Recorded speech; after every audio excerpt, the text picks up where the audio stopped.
सनातन धर्म के ग्रंथों में ब्रह्मांड की उत्पत्ति को लेकर कई सिद्धांत और मान्यताएं प्रस्तुत की गई हैं, जिनमें से सबसे प्रमुख सिद्धांत सृष्टि प्रक्रिया के रूप में वर्णित है।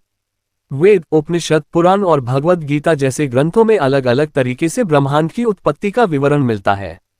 इनमें से कुछ प्रमुख सिद्धांत इस प्रकार हैं। 1. ऋग्वेद का नासदीय सूक्त। ऋग्वेद के नासदीय सूक्त में ब्रह्मांड की उत्पत्ति के बारे में प्रश्न उठाए गए हैं। इसमें कहा गया है कि ब्रह्मांड की उत्पत्ति से पहले क्या था, इसे कोई नहीं जानता। आरंभ में कुछ भी नहीं था, ना आकाश, ना पृथ्वी, ना जीवन, ना मृत्यु।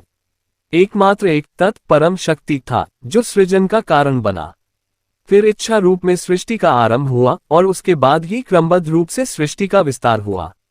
इसमें सृष्टि की प्रक्रिया को एक रहस्यपूर्ण घटना के रूप में प्रस्तुत किया गया है, जिसमें कहा गया है कि सृष्टि की सही जानकारी शायद देवताओं को भी नहीं है। यह मानव चेतना की सीमाओं से परे है। 2. समुद्र मंथन और सृष्टि। कुछ पुराणों में ब्रह्मांड की उत्पत्ति की कथा समुद्र मंथन से जोड़ी गई है। इस प्रक्रिया में देवता और असुर मिलकर सागर का मंथन करते हैं, जिससे अमृत, रत्न और विभिन्न देवताओं का जन्म होता है। इसे प्रतीकात्मक रूप से सृजन और ब्रह्मांडीय शक्तियों के समन्वय का द्योतक माना जाता है। 3. ब्रह्मा द्वारा सृष्टि। अधिकांश पुराणों के अनुसार सृष्टि की शुरुआत भगवान विष्णु के योगनिद्रा से होती है। जब वे योगनिद्रा में थे तब उनके नाभि से कमल निकला, जिसमें 4 मुख वाले ब्रह्मा का जन्म हुआ। ब्रह्मा को सृष्टिकर्ता के रूप में माना जाता है। ब्रह्मा ने अपने 4 मुखों से वेदों का उच्चारण किया और फिर इन वेदों के आधार पर उन्होंने ब्रह्मांड का निर्माण किया। ब्रह्मा ने सबसे पहले पंचमहाभूतों आकाश, वायु, अग्नि, जल और पृथ्वी की रचना की। इसके बाद जीवों, देवताओं, मनुष्यों और अन्य प्राणियों की उत्पत्ति हुई। 4. भगवद गीता के अनुसार सृष्टि। भगवद गीता के अध्याय 9 में भगवान कृष्ण कहते हैं कि मैं ही संपूर्ण सृष्टि का मूल कारण हूँ।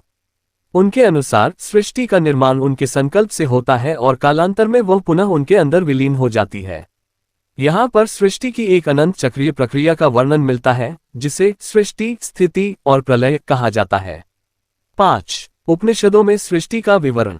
बृहदारण्यक उपनिषद में कहा गया है कि ब्रह्म ही सृष्टि का कारण है। सबसे पहले ब्रह्म ने अपने अंदर इच्छा की कि मैं अनेक रूपों में हो जाऊं।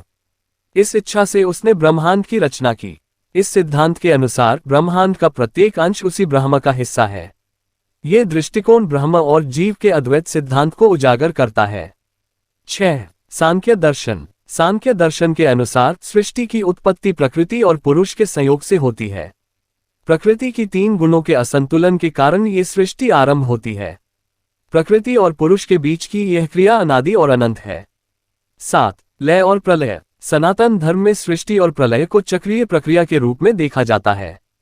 सृष्टि का निर्माण होता है, वह अपने चरम पर पहुंचती है और फिर प्रलय में विलीन हो जाती है। इस पूरी प्रक्रिया को ब्रह्मा के एक दिन और एक रात के रूप में समझाया जाता है, जिसे कल्प कहा जाता है। एक कल्प के अंत में महाप्रलय होता है, जिसके बाद ब्रह्मा पुनः सृष्टि का निर्माण करते हैं। निष्कर्ष। सनातन धर्म के ग्रंथों में ब्रह्मांड की उत्पत्ति को एक दार्शनिक और आध्यात्मिक दृष्टिकोण से देखा गया है। इसमें स्पष्ट वैज्ञानिक प्रक्रिया की बजाय ब्रह्मा, विष्णु और महेश जैसी दिव्य शक्तियों के माध्यम से सृष्टि की उत्पत्ति और उसका संचालन बताया गया है। इस सिद्धांत में सृष्टि की उत्पत्ति को एक रहस्य और अनंत चक्र के रूप में प्रस्तुत किया गया है, जो अंतहीन रूप से चलता रहता है।